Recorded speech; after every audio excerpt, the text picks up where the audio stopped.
Again, I hope you can see this. I can see it fairly well on the screen. I'm going to do my best with the camera work with this because I'm holding it. There's really no good way to do this. But anyhow, this is my OTC Nemesis scan tool. Bought this on eBay for about $400 a number of years ago. Not that long, probably about 3 or 4 years ago. And I upgraded it recently to 2013 standards, so it's pretty fairly up to date, especially when you're doing aftermarket stuff. But I got you know.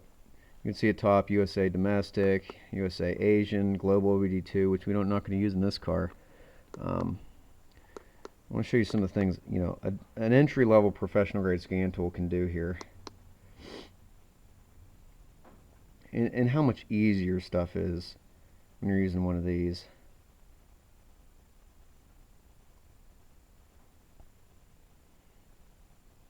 You know what, instead of sitting like this and destroying my back, I'm going to slide into the car and sit in there.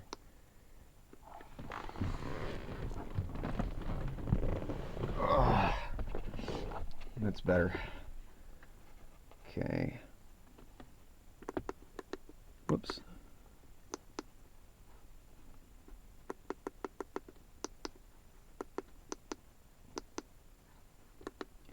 Go to Corvette. Now isn't this nice? Look. ECM, ABS ASR, central CCM, airbag, whole kit and caboodle. Now most scan tools, even that one I've mentioned before, are not going to have this. This is pretty cool. Now obviously CCM, you're just going to get codes, which I don't think I'm going to have any, no. But, that's pretty cool. I can read CCM codes instead of going through the instrument cluster, which you can do it that way too. Whoops, too far. Ditto with airbag. ABS, I do think, gives you data, if I remember right. Yeah, I know it's gonna... Yes, data stream. You got ABS problems? Man, this is nice to have. That 1320 electronics is not going to have this stuff, but this is well beyond really what you need. This is pretty cool though. I mean, it shows you wheel speeds and ladder accelerometer and all kinds of fun stuff. Not a whole lot of data, but you get enough that if you got an issue, it'll help you out. I think that's pretty cool, but that's just me. All right, let's go to the main course here. We wish it was a J. Too bad it's a P. J would be an LT5. I just screwed up. I need to back up.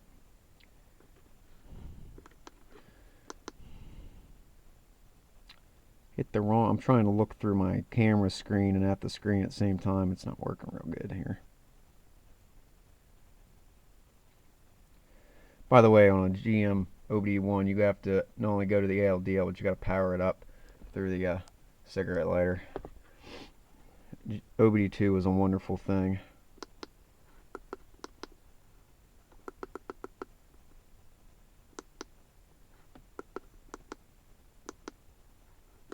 You don't have to do that on OBD2.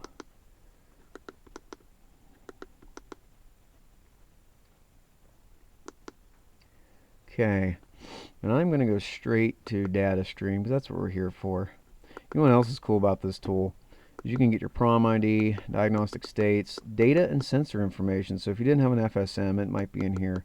I haven't really played with that this much on this tool because it's kind of slow and it's not like the newer fancier scan tools. Believe me, this is not a fancy scan tool. You can do quite a bit with it though.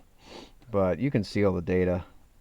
A higher end, not a higher end, but not a consumer grade scan tool is going to give you. You don't need all this. It's nice to have. Barometric pressure, that's calculated from the map sensor, 29 inches of mercury. It's pretty nice day today, so that's about right. Gives it your pressure and voltage, battery volts. Our BLM cell and stuff obviously is not going to be active right now because I'm just sitting here with the key on. I want to show you this before we get into that stuff. Engine coolant temp. Note that 54 degrees. A little chilly here in PA today. I want you to note that because when I get down to intake air temp, they should be about the same.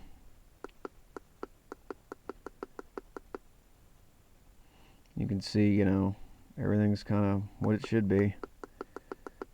Note our intake air control. 120 right now. It's got it opened pretty wide, so you can start this thing. You can see the injector pulse is ready to go, and oh look, intake air temp. If we can see at 57. What was our engine coolant temp? 54. That's a quick test. Look, I didn't even have to get out a multimeter or mess around with that stuff. You know, even that 1320 electronics tool, I mean, 5 minutes you can see, hey look, engine coolant temp, intake air temp, about the same temperature. You know, how warm is it outside? Are they close? Cold start? Yeah, they're pretty close. Sounds good to me. No reason to test that, no reason to go any further. Unless you want to look at it hot, which is obviously not a terrible idea, but the cold test is probably, you know, gives you a good clue there. Loop status. Again, look at our manifold absolute pressure sensor, 29 inches of mercury, because the engine's not running, so we obviously have atmospheric pressure in there. And look, I was talking about in an earlier video, the ECM putting out a 450 millivolt bias voltage. There it is. And look, it graphs it too. We'll see more about that when we start this thing. Oil temp 43. Another quick check. It's always a little colder because it doesn't warm up as fast. And it was about 28 last night, so it was pretty chilly. By the way, the quad driver faults you see there, that's normal for key on. Time from start, throttle angle says 0%, TP sensor 0.59, which if you watched my earlier video about testing, that's exactly about what we had out on the sensor. I'm going to move my throttle pedal, and you can see it change nice and smooth whole way up. 402, that's what we had on with the voltmeter. But you know, I don't have to get, when you got a scan tool, I don't have to mess around with that stuff. I just hook it up and put my foot on it. Back down to 5.9, looks good to me. I'll do that again so you can see it. Try to move my foot slower. It's kind of rubbing on the training tunnel here. Wide open, 402. Again, no dropouts. It should be nice and smooth. Shouldn't bounce around. Cool. And that's pretty much it. And what's scary is newer cars. And this is nothing. This is nothing as far as data goes. Absolutely nothing at all. So I'm going to go ahead and start this, and we're going to look at some engine running data. Oh, I don't want to step on that.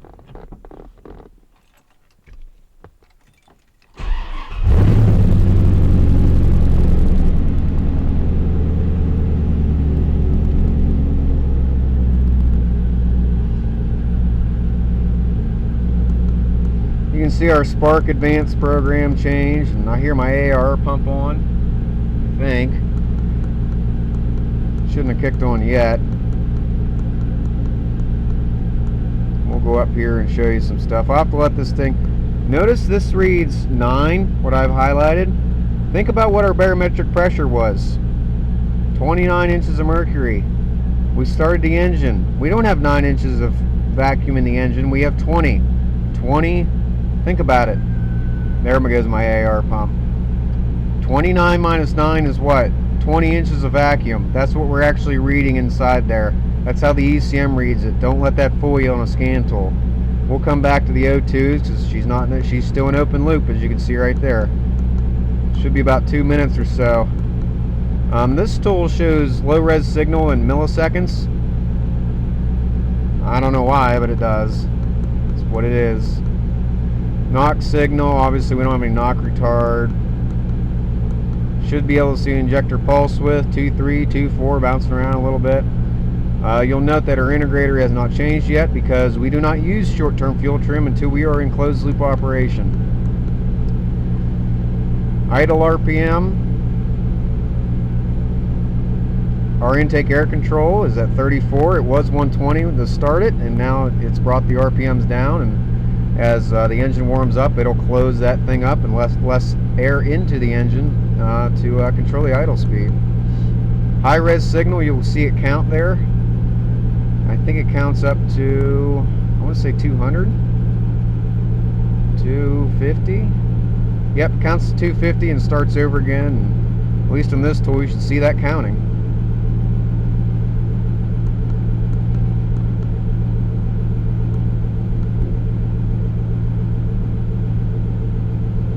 You can see our coolant's warming up a little bit. Engine RPM. I might go to a custom data list so I don't have to scroll through all this. I'm going to let this car warm up though.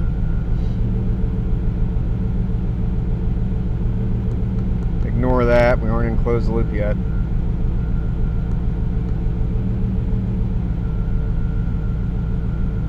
Barometric pressure, it took that. Barometric pressure, it takes it key on, engine off, and it also updates it wide open throttle on certain vehicles. I'm not sure that C4s do that, but it definitely takes the reading when you before you start the car, or as you're starting the car, more accurately.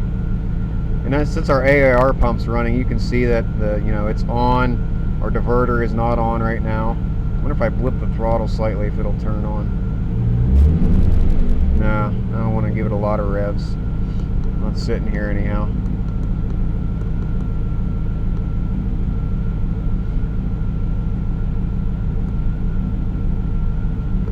Well, at this point, that's cold engine data. I'm going to let this thing enter closed loop, and we'll start looking at fuel trims and things of that nature and talking about that, and go down here and find my loop status. Alright, another way to tell if you're in the closed loop or not is look at your integrator, aka short-term fuel trim. If it's still sitting there and not moving, you're still in open loop.